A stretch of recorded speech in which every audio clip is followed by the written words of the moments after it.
Buenas hermanos, hermanas, los saludo.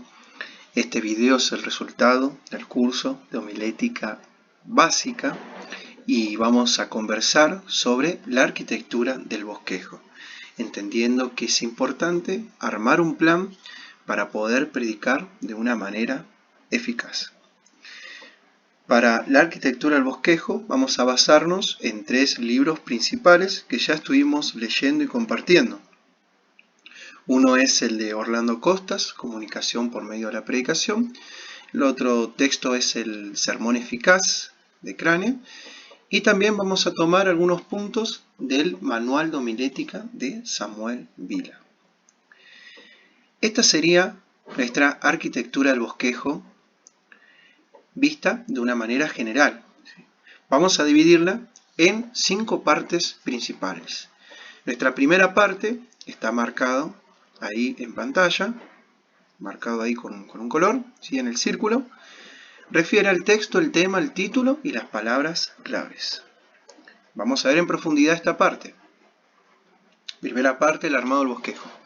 El texto es el versículo base del cual uno va a obtener lo que es el tema principal del sermón. Sería la base bíblica de mi predicación. ¿Sí? Sea una historia bíblica, sea una parábola, siempre es importante tener un texto bíblico base para mi predicación. El tema es la idea central del sermón, es el asunto que yo voy a tratar en toda la predicación. Y en este punto es importante entender que los oyentes deben comprender el tema predicado. Si un oyente no entiende de qué se está hablando, casi que la predicación va a ser de una manera superficial a la luz del oyente y también a la luz de uno mismo, que quizás lo está haciendo sin un tema directo y no se está comprendiendo bien. Entonces el tema debe ser bien claro y es la idea central del sermón. Nosotros podemos encontrar temas directamente o podemos sugerir los temas directamente de lo que dice el texto, ¿sí? Cuando el texto bíblico nos dice con exactitud la verdad histórica que está transmitiendo y nosotros le damos una aplicación contemporánea. Por ejemplo, Gálatas capítulo 6, versículos 7 al 8, entendemos al leer el versículo que nos habla o que su tema es la ley de la cosecha espiritual.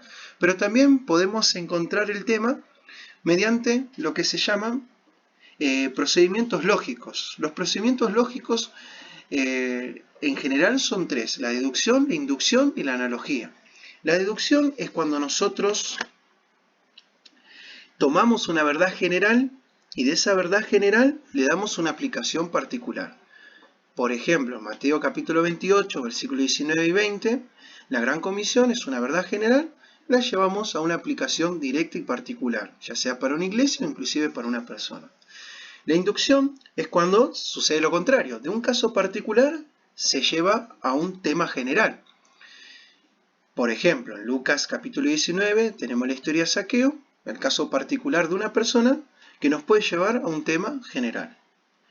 Y la analogía es cuando tomamos una referencia del texto, de la historia o de lo que transmite la palabra de Dios y esa referencia lo llevamos a algo actual, entendiendo que es una analogía, entendiendo que está haciendo referencia a algo contemporáneo, claramente, esa es nuestra certeza. Por ejemplo, con el ejemplo se va a entender mejor, tenemos Éxodo capítulo 12, versículo 1 al 3, donde se menciona la primera Pascua en Egipto por parte del pueblo de Israel. Y ahí tenemos al Cordero, ¿sí? Y la sangre del Cordero, ¿sí? Ahora, nosotros, yendo al Nuevo Testamento, entendemos que eso es una alegoría, o se podría aplicar como una alegoría de Jesucristo, formando Jesucristo, o siendo Jesucristo, el Cordero de Dios, que quita el pecado del mundo, quien va a marcar el nuevo pacto, ¿no? Esto se puede profundizar más con Crane, él claramente lo explica mejor que yo, así que si alguien quiere profundizar en esto, puede acercarse al texto. Después tenemos el título es simplemente el nombre que se le da al sermón. Su encabezamiento es la puerta a la predicación, debe ser llamativo y debe provocar que las personas que están escuchando sean llamadas a dar atención. Y después tenemos las palabras claves. Es importante que toda predicación tenga sus palabras claves para que se pueda seguir una misma unidad en el discurso. Inclusive esas palabras claves pueden colaborar para que uno las repita bastante en la misma predicación, la misma retórica, ¿sí? Las palabras claves son las palabras enfáticas de la predicación. Si el texto me está diciendo cierta verdad bíblica, en esas palabras claves va a aparecer una palabra clave que refiere a esa verdad bíblica, ¿sí? Y ayudan a establecer un común en el discurso.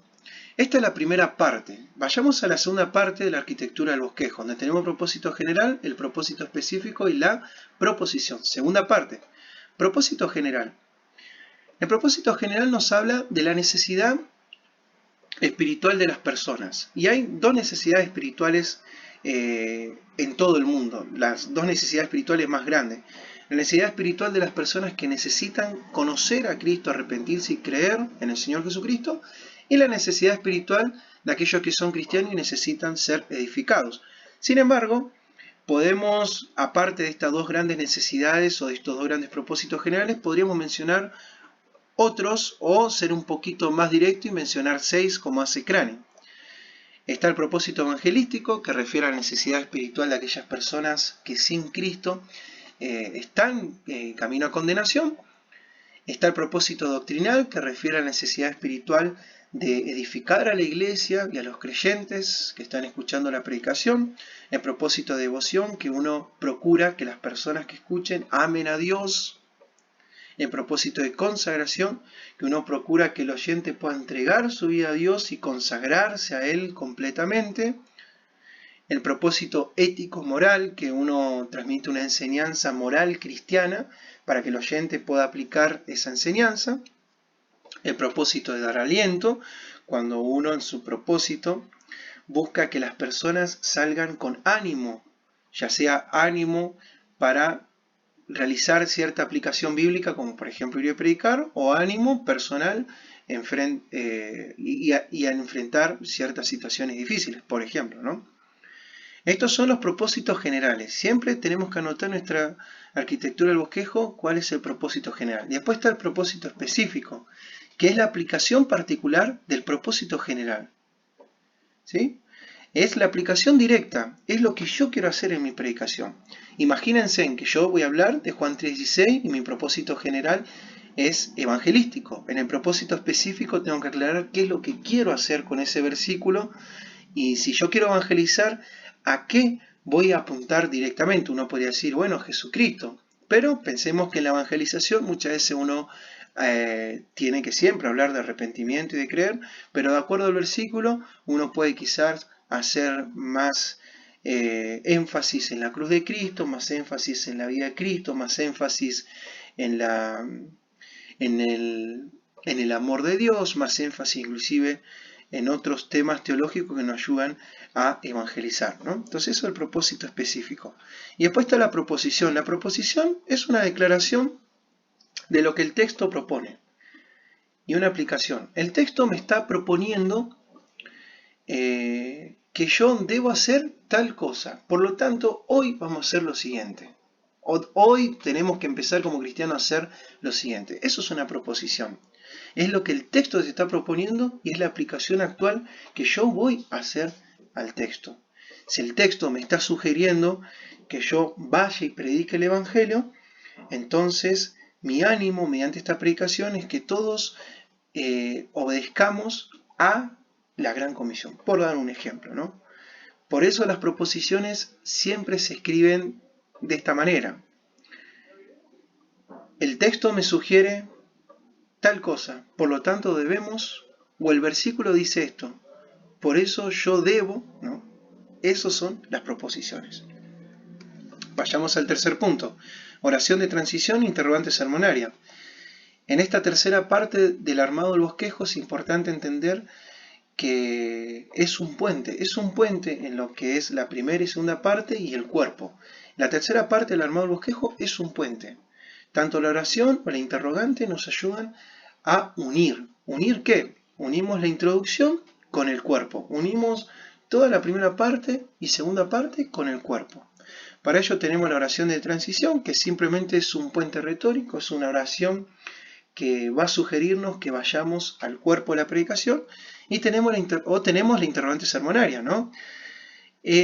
Puede acompañar y puede ser que en esta tercera parte del armado del bosquejo tengamos una oración de transición y también una interrogante sermonaria, pero se sugiere que uno pueda escoger como predicador uno nomás, ¿sí? Que elija o una oración de transición o una interrogante sermonaria.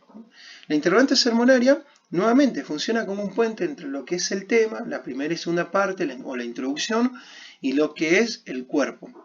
Y por lo general la interrogante sermonaria le va a preguntar algo al tema o al versículo. Si yo estoy hablando, seguimos con el ejemplo de la Gran Comisión, y leo el pasaje ahí de Mateo capítulo 28, versículos 19 y 20, entonces yo me podría preguntar, bueno, ¿qué es la Gran Comisión? Y en mi cuerpo respondo qué es la Gran Comisión según el versículo. Eso es la interrogante sermonaria. Recordar nuevamente que la tercera parte del armado del bosquejo va a ser un puente entre la primera y segunda parte y el cuerpo. Y ahora sí vayamos a la cuarta parte, que es el cuerpo, ¿no? En esta cuarta parte, que es del armado del bosquejo, que es el cuerpo, tenemos que entender que en este cuerpo siempre vamos a tener puntos posibles de desarrollar. Puede ser que en la arquitectura armemos puntos que después cuando escribamos nuestro sermón, antes de predicarlo, escribamos con diferentes nombres. Pero estos son nuestros puntos posibles o nuestros puntos principales a desarrollar.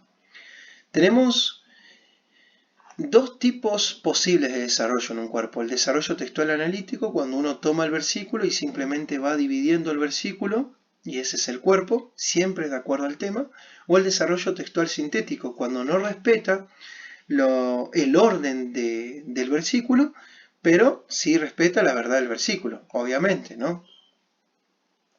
Ahora, esta frase que tenemos en pantalla nos está diciendo que el cuerpo debe fomentar la unidad y que el cuerpo debe fomentar el tema principal. Yo con el cuerpo voy a tratar de siempre hablar del tema principal de la predicación. Y quizás fue un tanto débil al decir voy a tratar. Uno tiene que hablar en su cuerpo del tema principal de la predicación. Casi que el cuerpo es una división del tema, pero no una división del tema en el sentido de que uno va a hablar diferentes temas, sino que uno divide el tema para que se pueda entender de buena manera, ¿no? Por eso un buen plan homilético se va a caracterizar por el hecho de que todas las divisiones tengan la misma clase de relación con el tema del sermón. Nos ayuda el discurso, nos ayuda a que tengamos un plan. Por eso es importante que el cuerpo siempre haga referencia al tema y tenga una misma unidad, no que sean puntos y nos den el libre albedrío para que podamos hablar de diferentes cosas, sino que sean puntos que nos ayuden a llegar a nuestro propósito, a nuestro tema principal. Y en esta cuarta parte tenemos que entender que siempre hay un punto general, ¿sí? Que eso está marcado. Acá lo voy a marcar con el número romano, 1, o si es 2, 3 o 4, ¿sí? Esos son los puntos generales. Y después cada punto general tiene subpuntos. Acá tenemos A, B y C. Siempre es conveniente marcarlo así para no generar confusiones, ¿no? Entonces los puntos generales, por lo general, deberían ser no más de 4. A veces hay predicaciones que tienen 2 puntos generales, y está bien, pero nunca debe ser un punto general, ni tampoco deben ser más de 4. ¿Por qué? Porque si uno hace un punto general, casi que no va a tener otra unidad en el discurso y no va a tener otro punto para fortalecer su argumento. Y si hace más de 4 puntos generales, casi que va a ser difícil que el oyente pueda seguir el discurso del predicador. Entonces tenemos un punto general y después su punto. Y es importante aclarar que cada punto, ya sea general o subpunto, cada punto, ya sea el número romano como tenemos acá, o A, B y C, debe estar argumentado y fortalecido por un texto bíblico. Y vayamos a nuestra última parte, la conclusión, el desafío, y tenemos otros, ¿no? En esta quinta parte del armado del bosquejo, la conclusión es el resumen final de toda la predicación. Es sencillamente eso, va a tener todas las ideas principales y claramente va a hacer alusión al propósito. El propósito del cual nosotros sacamos de la segunda parte de la arquitectura. Ahora una conclusión tiene recapitulación, aplicación, demostración y persuasión. Por lo general tiene eso. Entonces pueden profundizar con cráneo. Y hay que entender que en la conclusión siempre hay una invitación. Nosotros a veces confundimos lo que es la invitación y una manifestación pública de haberse arrepentido y creer en el Señor Jesucristo. Es decir, confundimos lo que es la invitación con una manifestación pública hecha de corazón. Lo primero debe hacerse siempre, como dice nuestra frase. Siempre una predicación debe tener una invitación y debe invitar, sea creyente o no creyente, el oyente debe invitar al oyente a que tome una decisión. Ahora lo segundo, la manifestación pública, depende de la reunión, depende del propósito de la congregación y depende de si, por ejemplo, el sermón es evangelístico o es de consagración. ¿Sí? La invitación debe presentar siempre una oportunidad para escoger entre dos contrastes bien marcados y eso, por lo tanto, debe estar siempre. Ahora tenemos también el desafío, o lo que es, mejor dicho, por eso está entre paréntesis, la aplicación. Este desafío o aplicación va a fomentar el compromiso del oyente a que haga algo. Pensemos en la frase de Spurgeon, donde empieza la aplicación, allí termina el sermón. Claramente, la aplicación se va a mezclar con lo que es la conclusión, ¿no? Por eso quizás no convendría tanto ponerlo en puntos separados. Sin embargo, tenemos que entender que la aplicación es más directa y por lo general va a llevar una pregunta y va a llevar una respuesta directa del oyente. Y la conclusión muchas veces es más una recapitulación o es o lo que podríamos decir una idea principal de lo que la predicación está diciendo, ¿no? Por eso es conveniente, como tenemos en esta arquitectura, separar lo que es conclusión y desafío o aplicación. Y después tenemos otro, donde se puede anotar el tipo de sermón del cual no se conversó, que puede ser un sermón de asunto, de ocasión, sermón de una narración bíblica, de una historia bíblica, el sermón de una parábola. Uno puede anotar diferentes cuestiones. Y por último, es importante entender que toda predicación debe tener una buena introducción y debe anotarse en la arquitectura del bosquejo. Si bien no lo colocamos nosotros, pero sugerimos que se pueda anotar. Porque la introducción, por lo general, es a veces lo que más se descuida por los predicadores. Y al descuidar la introducción, muy difícilmente el oyente te pueda escuchar en todo tu discurso. Entonces, como decía San Agustín, una buena introducción debe hacer que los oyentes sean dóciles, benévolos y atentos. Y nosotros sugerimos que la introducción se escriba al principio, para que si uno tiene la introducción, ya sabe cómo va a empezar la predicación y no va a improvisar en el momento que esté predicando. Bueno, muchas gracias por ver este video.